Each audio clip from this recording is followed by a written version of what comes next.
people are getting harassed more because of their race, their religion, their sexual orientation, their gender identity, you name it. And since I am the Mick Foley of the Chicago comedy scene, I'm going to come out of retirement. So if anyone gets harassed at a mic or show I'm at it for any of those reasons, this is going down your throat. Have a nice day. So recently I came out as gender fluid. What that means is sometimes I feel more feminine, other times I feel more masculine. 80% of the time I feel masculine, 20% of the time I feel feminine. I'm a little bit bisexual, but I only date women. I've had a lot of friends say, Brian, you should try dating a man for once. A lot of gay guys are drama free. That may be true, but the reason I only date women is this. Women don't smell as bad as men.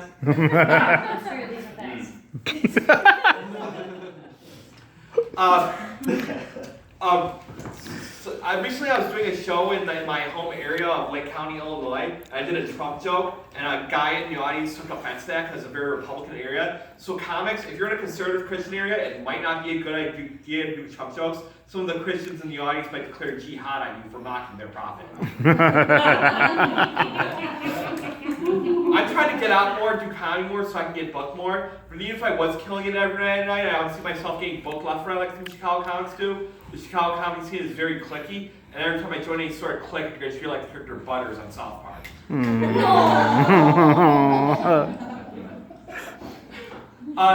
So anyways, Trump was impeached by the House. Woo!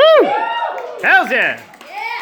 A lot of people are saying, but it wasn't that bad what he did. All I feel plan to point out is this. It wasn't the worst thing a politician ever did what he did, even though as bad as it was, but at the same time, Pee Wee Herman got fired for a lot less than what Trump did.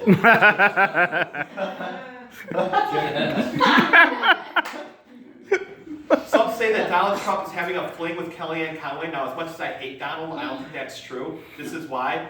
Kellyanne Conway is 20 years younger than Donald, and that's way too old for him.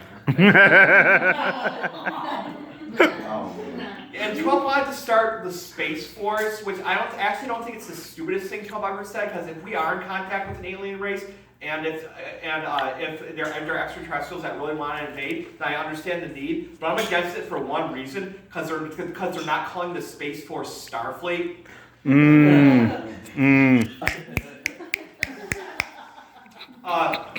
So you probably wouldn't guess this by looking at me, but I'm a huge Trekkie. Recently, the second season of Star Trek Discovery wrapped up, and I had to cancel my CBS All Access account. Now, you ever try to cancel a subscription to something and do whatever it takes to keep you aboard? Well, I figure out a way that they won't ask any questions and just cancel your account. I should have said, yeah, I just want to cancel my CBS All Access account, but I'll be back later. It's just, I'm going to jail for a few months. But I probably should have taken it a step further and said, but I made a deal with the warden. If I behave myself in jail, I'll be out the exact day Star Trek Picard premieres.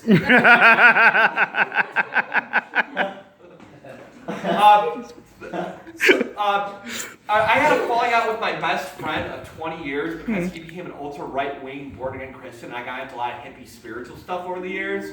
So he doesn't want to be my friend anymore. So in other words, he joined the Brotherhood of Mutants and I joined the X-Men. Yeah! One more Patrick Stewart joke.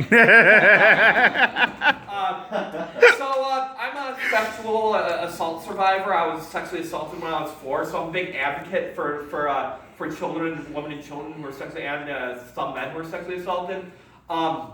So seeing that I am bald, probably didn't guess that. I'm like an autistic Patrick Stewart.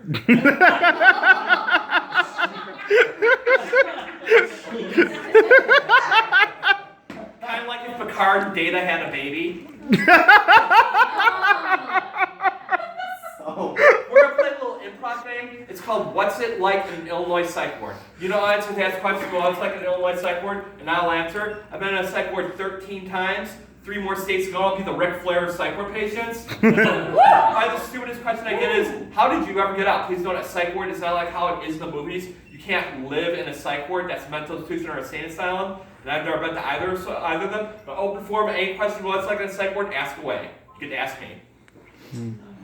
How is the food? Food is pretty awful. It used to be good in Highland Park when they were privately owned. When they went to those Nazis in North Shore Health, it became terrible. It was really bad in Waukegan Hospital. They shipped the food over from the other hospital on the other side of town. Let's just say it's so bad it makes the vomit tasty. Oh. Any other questions? How'd you make friends? Well, we would talk about how we didn't do a very good job trying to kill ourselves. And we would bond over that. But I actually had my first kiss in a psych ward. Woo! I kissed the head cheerleader of Stevenson, class of '98, when I was there in '02. And I found out she lived in Wrigleyville, so I took a trip to Wrigleyville to go find her, but I couldn't. And the moral of the story is, if you fall in love with someone in a psych ward, get their last name. Any other questions? Yeah? What was your favorite hobby? My favorite hobby? Well, at Good Shepherd, when they had their psych ward, they had a Super Nintendo with Super Mario World. Although I'd be called in for group before I could get to a save point, which really pissed me off. That's just something you don't do. It's common knowledge that if you're gonna play Super Mario World, you give yourself enough time to get to a save point or until you run out of lives. So doing that is worse than some stuff I won't even joke about. Any other questions? Yeah. What was the strangest story that you heard while you were there? Okay, this is gonna creep everyone out. We had this really creepy guy, this really creepy 60-year-old guy, and we were talking about stuff that happened, and he totally goes off topic. He goes, yeah, I was in a furniture store, and this little girl took her coat off, and I blew on her shoulders. We all wanted to kick that guy's ass. Yeah. Everyone in there was sexually abused at some time in their life, but unfortunately, if we did that, they would have placed us in restraints, and we would have been the bad guy. Good choice. Any other questions? Yeah. What did you wear every day? Well, they have strict dress codes. They only let you wear a skirt or a dress if you're transgender, which is kind of stupid. But I mean, I think I kind of understand. They wouldn't let me wear my corn shirt because they figure if someone saw a corn shirt, they'd start doing drugs. Any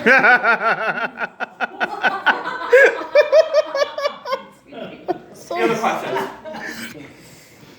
No? Well, okay, so I'm going to get on the next topic. A few months ago at work, I was trying to explain that I have to get a shot once a month so I don't hyperventilate, and that makes me shit, and if I don't get it, I'll hyperventilate, and I won't be able to work at all. And then because of that, my joints get a little stiff, which makes it a little harder to work, but like I said, if I don't take it, I wouldn't be able to work at all. And my boss said, no, it's all in your head. And so I came up with a term for when people without mental illness or spectrum disorder try to explain to you how yours works. I call it sane-splaining.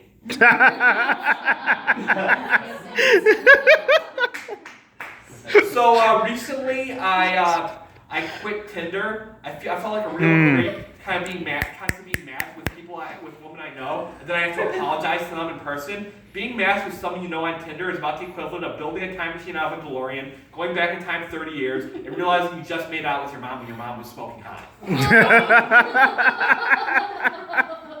So I got back on OkCupid, and I know my luck with women is going to turn around. How do I know? Because I know women love honesty, and I'm really honest. So they asked what the most private thing you're willing to admit about yourself is on there, and I said, I actually found myself slightly attracted to Gene Simmons. I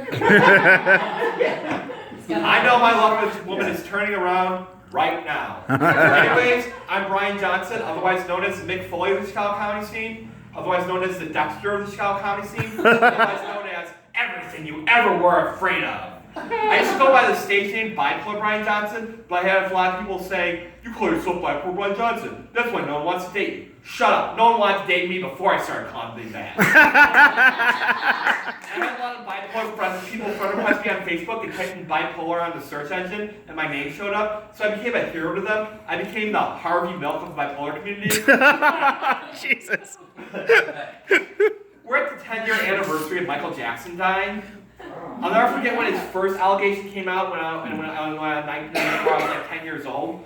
And I'll never forget how betrayed I felt. But I remember that one kid who recently came out with the allegation. What I never understood about that is this. Before Michael Jackson looked like an alien in 1994 when he first got plastic surgery, Michael Jackson was like a good-looking white woman. I also what that kid was complaining about. That's like being the 12-year-old that gets to score with your hot teacher.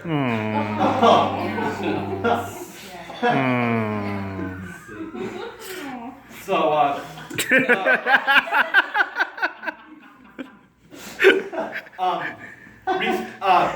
I'm Italian, but both my parents are Italian, so I'm half Italian. Both my parents are half Italian, so there are some people say that Sopranos was offensive to Italians. I don't think Sopranos was offensive to Italians, but you know what I think is?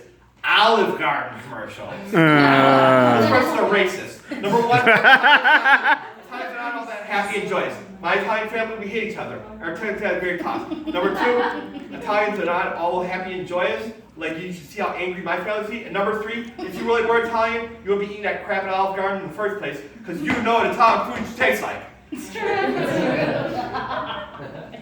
I was homeless 6 months after 9/11. Oh. Not because of 9/11. No.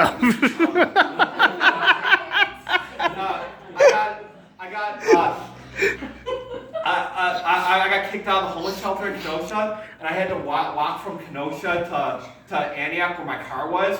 And I was out in the sun for a while. My skin turned brown. And I was wearing a black shirt that I wrapped around my head, so someone thought I was a suicide bomber. So I had the cops called on me. So if you're gonna be Middle Eastern or any other race other than white, don't go to my hometown other than Antioch, Illinois, because there, if it's not white, it ain't right. I'm gonna close with this. One of my favorite movies of all time is Back to the Future Part 2. But a lot of people watch that and they say this isn't historically accurate, but although it was partially accurate, it was only 1 year off of the Cubs winning the World Series. But there are other things Back to the Future Part 2 got right. 3D films have taken over, the Florida Marlins changed their name to Miami Marlins, and Michael J. Fox has trouble playing guitar. Woo!